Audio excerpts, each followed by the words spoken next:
Hello guys, कैसे हैं आप सब? उम्मीद है आप सब खैरियत से होंगे। Welcome to my new channel Tadka reaction. तो गाइस, न्यू चैनल है हमारा और आपकी सपोर्ट की बेहद ज़रूरत है। और हम कोशिश करते हैं कि ऐसी वीडियोस लेकर आएँ जो आपको भी पसंद आएँ और हमें भी देख के अच्छा लगे और एक पॉजिटिविटी जो है वो फैले, क्योंकि हमारा मिशन यही है कि पॉजिटिव एक मैसेज जाए हमारी तरफ से भी, क्योंकि हम पाकिस्तान से हैं और इंडिया जो है हमारा नेबर कंट्री है और जो भी इख्तलाफात हैं वो दूर हों और आपस में एक दूसरे की तरफ आ जा सके। तो ये एक बड़ा एक मैसेज है कि भाई इस तरह होना चाहिए। तो चलें, लेट्स सी कि क्या होता है। इंशाल्लाह आगे अच्छा होगा दोनों कंट्रीज़ के लिए। तो आज का जो वीडियो जी बड़ा इंटरेस्टिंग है और वीडियो जो करली टेल्स का बड़ा इनके अच्छे वीडियोस होते हैं यार, इनके बहुत जबरदस्त वीडियो हैं। इनको भी लाइक शेयर लाजमी करें। इनका जो ओरिजिनल लिंक है वो भी आपको डिस्क्रिप्शन पे इस वीडियो का मिल जाएगा। तो वीडियो है जी the future of air travel in India. तो देखते हैं इस वीडियो में क्या दिखाने वाले हैं। टाइटल से तो मुझे ऐसा लग रहा है एयर ट्रैवल इन इंडिया, मतलब एयर ट्रैवल जितना भी होता है उसके बारे में कुछ डिस्कशन होगी। देखते हैं फ्यूचर में क्या प्लान्स हैं इंडिया के, तो मजा आने वाला है। तो इस वीडियो को एंड तक लाजमी देखिएगा। वीडियो पे जाने से पहले हमारे चैनल को लाइक करें, शेयर करें, सब्सक्राइब लाजमी करें ताकि आपको आने वाली वीडियोस को नोटिफिकेशन टाइमली मिल सके। Let's start the video. Heavy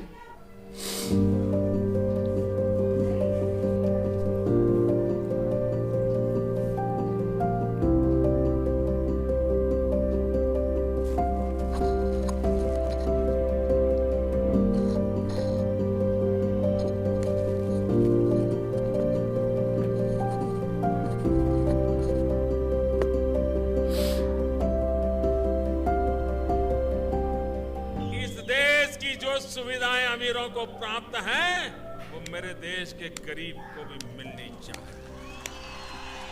जो सामान्य व्यक्ति हवाई चप्पल पहन करके घूमता है वो मुझे हवाई जहाज में दिखना चाहिए। ये मेरा सपना है। मतलब जो एक चप्पल इंसान पहनता है वो भी जहाज में दिखना चाहिए। मतलब उनके प्राइम मिनिस्टर ने ये बोला था 2014 से ट्रैवल करना बहुत बड़ी बात लगती थी, सिर्फ अमीरों के बस की बात। पर आज पूरे देश का आम नागरिक उड़ान सिर्फ गवर्नमेंट रन स्कीम नहीं बल्कि हिंदुस्तान की हकीकत है। तो कैसे आया ये बदलाव इंडिया की एविएशन इंडस्ट्री में? किस तरह से हो गया प्लेन में ट्रैवल करना एक अफोर्डेबल मोड ऑफ ट्रांसपोर्ट? अब चाहे आप हवाई एक अच्छी स्कीम है गवर्नमेंट की तरफ से। ये सफर टेक ऑफ हो चुका है भारत के हर कोने से। सफर जरूर छोटा हो गया है पर हमारे सपनों की उड़ान और भी ऊंची हो चुकी है। तो कुर्सी की पेटी कस कर बांधे क्योंकि ये फ्लाइट टू द फ्यूचर बड़ी मजेदार होने वाली है।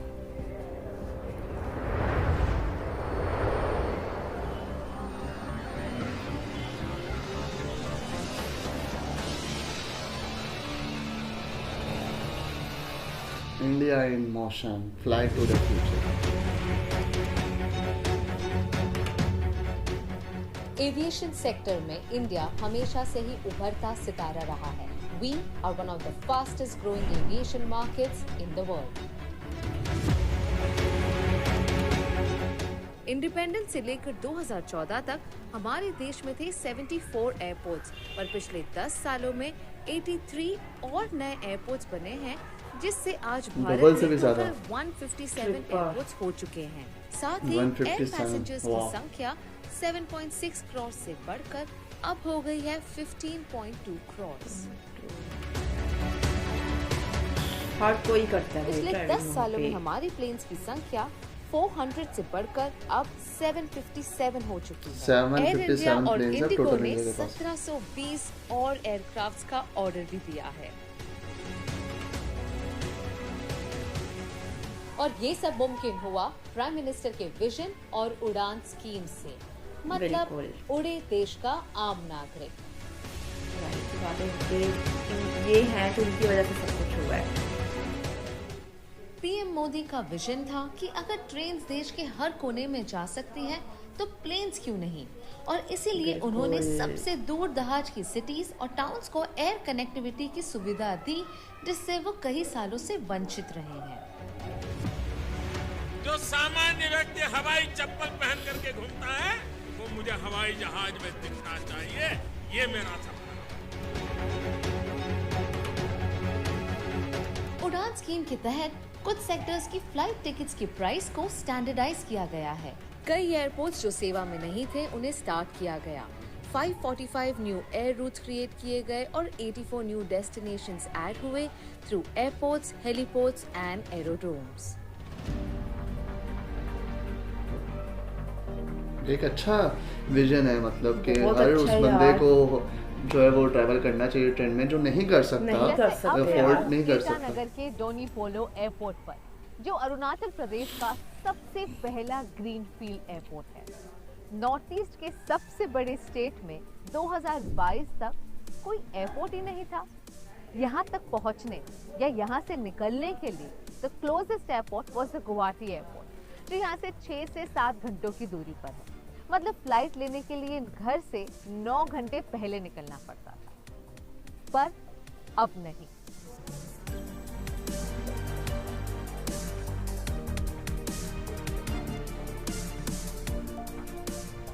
एक पूरा नाइट वेस्ट होता था, और अगर आपको डिब्रूगढ़ जाना है देन आपका पूरा होल डे वेस्ट होता था। तो इसके आने से अब आपका पूरा एक डे सेव हो गया है आपको। और जो आप पहले प्लान करते थे घर जाने के लिए कि 2-3 मंथ में एक बार जाएंगे, अब now you can make plans within 15 days also.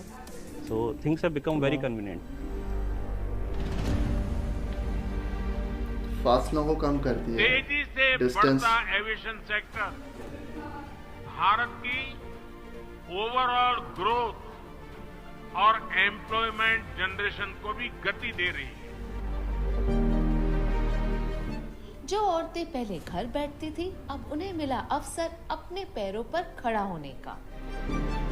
पहले तो जैसे घर पे बैठी थी, कुछ पैसा वगैरह हाथ पे नहीं था। अभी मतलब यहाँ काम करके अपना लाइफ जैसे खुद का कुछ लेना हो, कुछ करना हो। और मेन बात ये है मैम, इधर आके मैं बहुत सारा बात मतलब हर नॉलेज सीखी हूँ। जैसे पैसेंजर से कैसे, लोगों से कैसे जान पहचान होते हैं, कैसे बात करते हैं। We are coming up with a new airport, which is I think by 2025 it will be ready. So with that, a number of more opportunities, employment for people from northeast and from outside also. A lot of scope here. ऐसे passenger को assess करते हैं, DJI enrolment करते हैं। जैसे DJI तो अभी नया अभी 6 मंथ हुआ है गुवाहाटी में, तो उसकी वजह से हम लोग को पैसेंजर एसेस करना पड़ता है। और उनको जाके एक ऐप होता है डीजी यात्रा ऐप, उसमें जाके एनरोल करना पड़ता है। Indian aviation is on an upward trajectory. It's doing excellent. In fact, we're going to see more growth in terms of infrastructure, number of flights, airports around India. So that's a great sign, and also connecting bigger cities to tier 2 cities. So we should all be very positive about it. And also India right now has the highest percentage of women pilots in the world.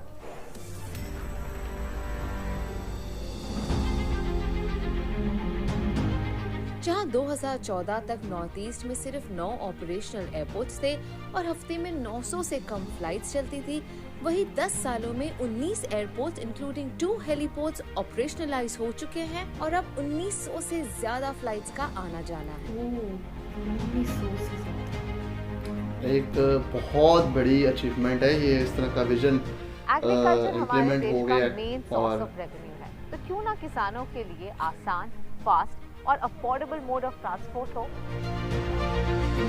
मतलब एक transport को उन्होंने इस तरह की मतलब बना दी है कि मतलब फैसिलिटेट इतना लोगों को कर दिया। अरुणाचल प्रदेश के एक किसान हैं और अपने टी प्लांटेशंस के सिलसिले में पूरे भारत में बिजनेस करते हैं। उनका मानना है कि ट्रेन की फर्स्ट एसी स्लीपर क्लास और फ्लाइट की टिकट के दाम में कुछ ज्यादा अंतर नहीं है। साथ ही इन्हें मिलता है कंफर्ट और अपने डेस्टिनेशन पर जल्द पहुंचने की सुविधा।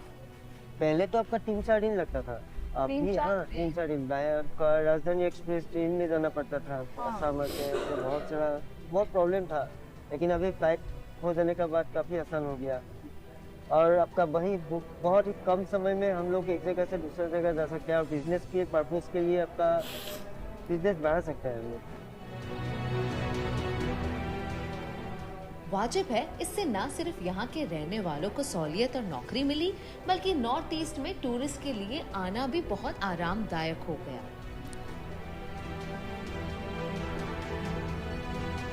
मेरा ये पक्का विश्वास रहा है कि पूर्वी भारत और खासकर पूर्वोत्तर भारत 21वीं सदी में देश के विकास का इंजन बनेगा। नॉर्थ ईस्ट में कनेक्टिविटी बढ़ने से आसाम के Kaziranga national park has become one of the most visited places in India. उड़ान स्कीम के बाद 2017 में जहां सिर्फ 1.8 लाख टूरिस्ट आते थे, वहां 2021 में वो नंबर बढ़कर हो गया 2.8 लाख टूरिस्ट का। And I am sure this number is constantly increasing. बहुत बड़ी बात है यार ये। So many years there was not a good hotel. अभी तो 2 5-star होटल आ गए हैं शिलोंग में। तो यू कैन इमेजिन बिजनेस कितना बड़ा है। टूरिज्म बढ़ने से इस ओवरऑल डेवलपमेंट काफ़ी हुई है। तो government of India is doing a tremendous job. So ये तो आने वाले टाइम में तो मेरे ख्याल से नॉर्थ ईस्ट और मे बी नॉर्थ या साउथ से कोई डिफरेंस नहीं रहेगा। ठीक इसी तरह 2020 में लॉन्च हुआ बिहार का दरभंगा एयरपोर्ट इंडिया के ईस्टर्न रीजन्स का one of the busiest airports बनकर उभरा है। देवगढ़ का बैद्यनाथ धाम, जहां हर साल करोड़ों में श्रद्धालु आते थे, वहां 2022 से पहले कोई एयरपोर्ट ही नहीं था। आज ये एयरपोर्ट इंडिया का 7th highest profit making airport बन चुका है। इसी तरह महाराष्ट्र का शिरडी एयरपोर्ट, सिंधुदुर्ग एयरपोर्ट, कर्नाटका का कालाबुरागी एयरपोर्ट, शिवमोगा एयरपोर्ट, केरला का कन्नूर एयरपोर्ट, आंध्र प्रदेश के कुरनूल एयरपोर्ट ने इन एरियाज की कनेक्टिविटी और टूरिज्म सेक्टर को जबरदस्त बूस्ट किया है। उड़ान की वजह से खजुराहो, अमृतसर, अजमेर जैसी एरियाज भी अब मेजर टूरिस्ट डेस्टिनेशंस बन के उभरे हैं।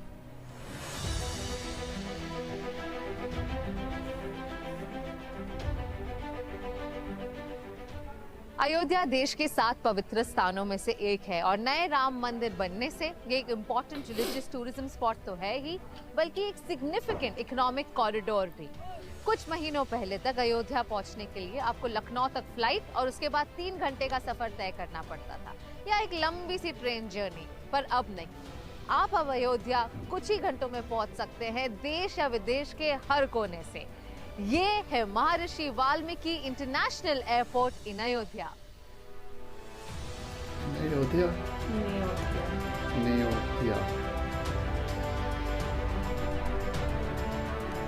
मतलब यहाँ से आपको जाने के लिए ना 3-4 दिन लग जाते थे। 822 एकर्स में फैला phase 1 of Maharshi Valmiki international airport is ready और बहुत ही जल्द फेज 2 भी रेडी हो जाएगा, जिसकी एनुअल कैपेसिटी होगी of managing about 10 lakh passengers. और सिर्फ ये ही नहीं, इतने सारे पैसेंजर्स को हैंडल करने के लिए there is going to be so many employment opportunities.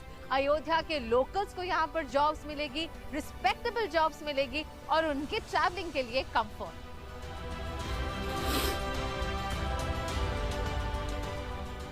विकास के इन कार्यों से अयोध्या में रोजगार और स्वरोजगार के नए अवसर भी बनेंगे। इससे यहाँ के टैक्सी वाले, रिक्शा वाले, होटल वाले, ढाबे वाले, प्रसाद वाले, फूल बेचने वाले, पूजा का सामग्री बेचने वाले, हमारे छोटे मोटे दुकानदार भाई, सभी की आय बढ़ेगी।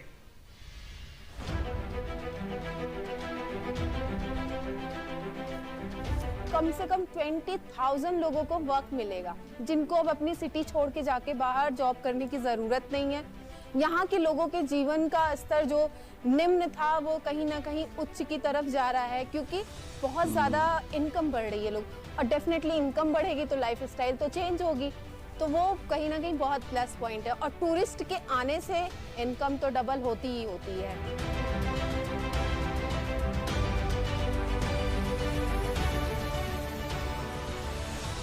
शहर में जब एक एयरपोर्ट बनता है तब वो सिर्फ कनेक्टिविटी नहीं बढ़ाता, वो बन जाता है एक इन्वेस्टमेंट अपॉर्चुनिटी, जिससे होता है इकोनॉमिक डेवलपमेंट, और उसी का रिजल्ट है एम्प्लॉयमेंट जनरेशन, लोगों के बीच में स्टेडी आमदनी, और उससे मिलती है बेटर स्टैंडर्ड ऑफ लिविंग, और उसी का नतीजा होता है शहर में खुशहाली। इनकम बढ़ रही है और लाइफस्टाइल चेंज हो रहा है डेफिनेटली। जहां एक तरफ छोटे शहरों को मिल रही है एयर कनेक्टिविटी, वहां मेट्रो सिटीज के एयरपोर्ट को भी वर्ल्ड क्लास लेवल पर अपग्रेड किया जा रहा है।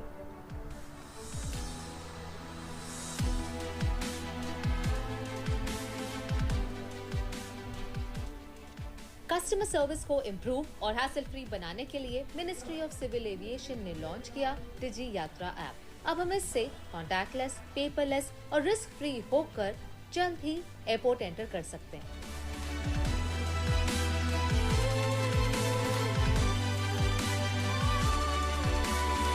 As you can see, perpetually running late all the time. So for me, Digi Yatra has been a godsend. Fast track तो होता ही है और एक VIP की फीलिंग आती है कि you are straight apart and सबसे अच्छा फायदा मुझे लग रहा है कि इस पे ना मेरे सारे रिकॉर्डिंग हो जाती है। I travel very frequent traveler soul you can call me and I have a full record where I have gone, where I have not gone. Digi यात्रा से अपन 20 मिनट बचा लेते हैं। You get in quickly, आपको security में वहाँ पे अंदर भी फटाक से क्विक एक्सेस मिल जाता है, आधार कार्ड वगैरह कैरी नहीं करना पड़ता है। It's so much easier. Services to the normal passengers is like business class. ऐसा लग रहा है कि अपन 2-3 साल में अमेरिका मूव हो जाएंगे क्योंकि ये अमेरिकन एक्सपीरियंसेस के बराबर हो गया है। डिजी यात्रा से हुई आपकी सुपर फास्ट एंट्री और अब self baggage drop and fly facility से all you have to do is drop the baggage by yourself and fly.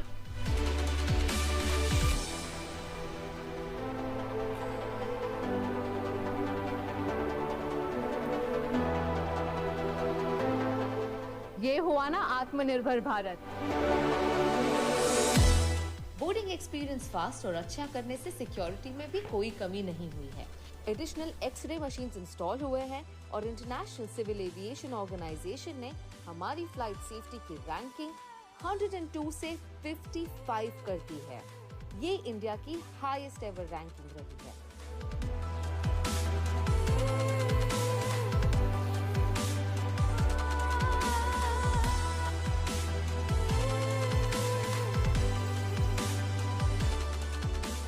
Domestic travel तो बढ़ ही रहा है, बट इंक्रीज कनेक्टिविटी से कई सारे इंटरनेशनल ट्रैवलर्स अब इंडिया में आ रहे हैं और हम भी बाहर ट्रैवल कर पा रहे हैं।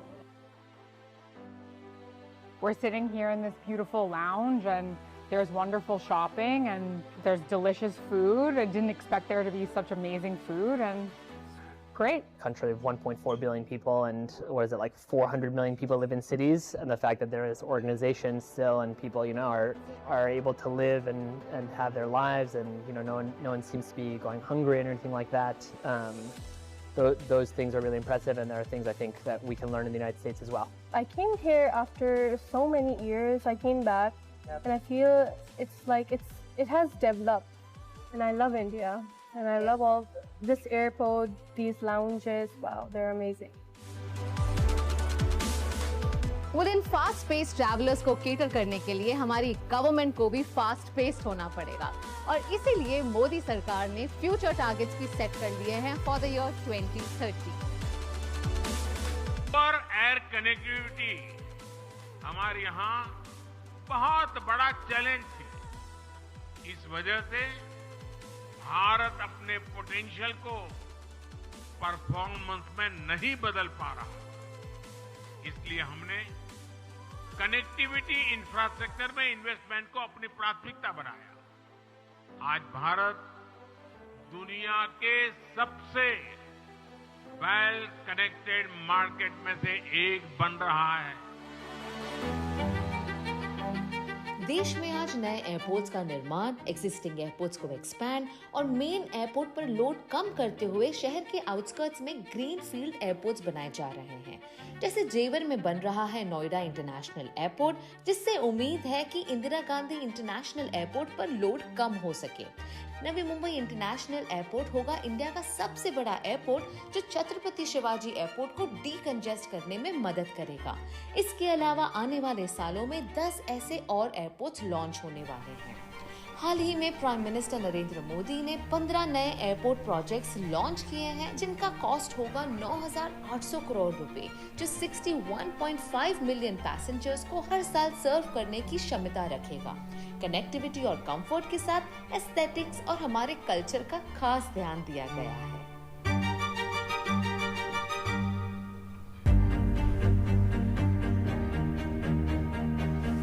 बेंगलुरु का केम्पागौड़ा टर्मिनल 2 बिल्डिंग इतना खूबसूरत है कि यूनेस्को ने इस एयरपोर्ट को वर्ल्ड के सबसे खूबसूरत एयरपोर्ट्स में से एक अनाउंस किया है। यहाँ आपको दिखेंगे लैंडस्केप गार्डन्स, वाटर बॉडीज और green spaces through out the terminal. साथ ही साउथ इंडियन ट्रेडिशनल आर्किटेक्चर को इंटीग्रेट किया गया है।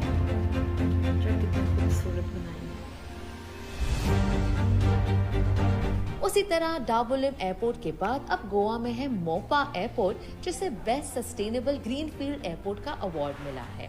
पीएम मोदी के सस्टेनेबल और इको फ्रेंडली डेवलपमेंट के विजन का सबसे बड़ा जीता जागता उदाहरण है कोची इंटरनेशनल एयरपोर्ट, जो वर्ल्ड का first solar powered green airport है। Another architectural marvel is the new terminal of Port Blair Airport, जो एक शेल के शेप में है और अंडमान और निकोबार आइलैंड्स की नेचुरल ब्यूटी को रिफ्लेक्ट करता है। With the growth and speed with which the aviation industry is going, एक बात तो निश्चित है, इंडिया बदल रहा है और बहुत तेजी से बदल रहा है।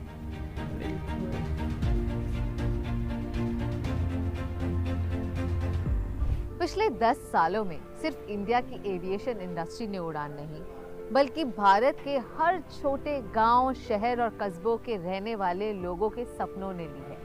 वही सपने जो आज हकीकत बन रहे हैं, वही सपने हैं नए भारत की नई पहचान। सपने हम देखेंगे, संकल्प करेंगे हमारे प्रधानमंत्री। Until next time, it's me Kamya जानी signing off.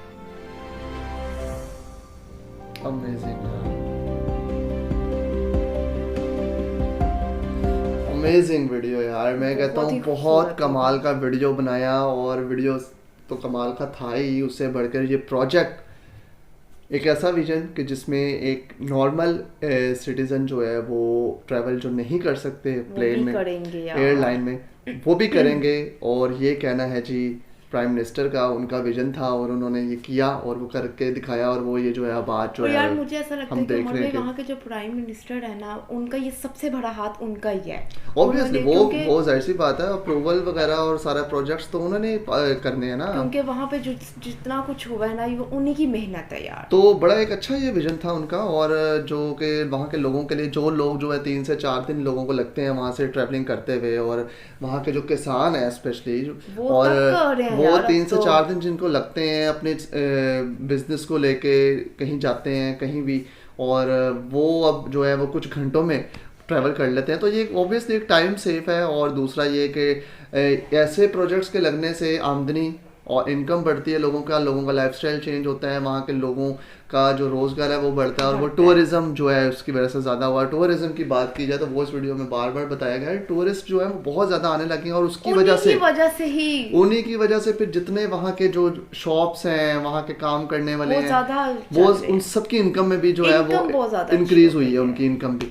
तो ऑब्वियसली ये प्रोजेक्ट्स की वजह से यही फ़ायदा होता है, और आपकी इनकम आती है, रेवेन्यू आता है आपके कंट्री में, और जब रेवेन्यू आता है तो लाइफस्टाइल चेंज। तो उम्मीद है वीडियो पसंद आया होगा, वीडियो बहुत ज़बरदस्त था और मुझे तो बहुत मज़ा आया वीडियो देखने का। उम्मीद है आपको हमारा ये रिएक्शन भी अच्छा लगा होगा। वीडियो अच्छा लगा तो वीडियो को लाइक लाजमी कर दें और सब्सक्राइब लाजमी करें। मिलते हैं नए वीडियो में एक नए रिएक्शन के साथ, तब तक अपना बहुत ख्याल रखिएगा। टेक केयर, अल्लाह हाफिज़।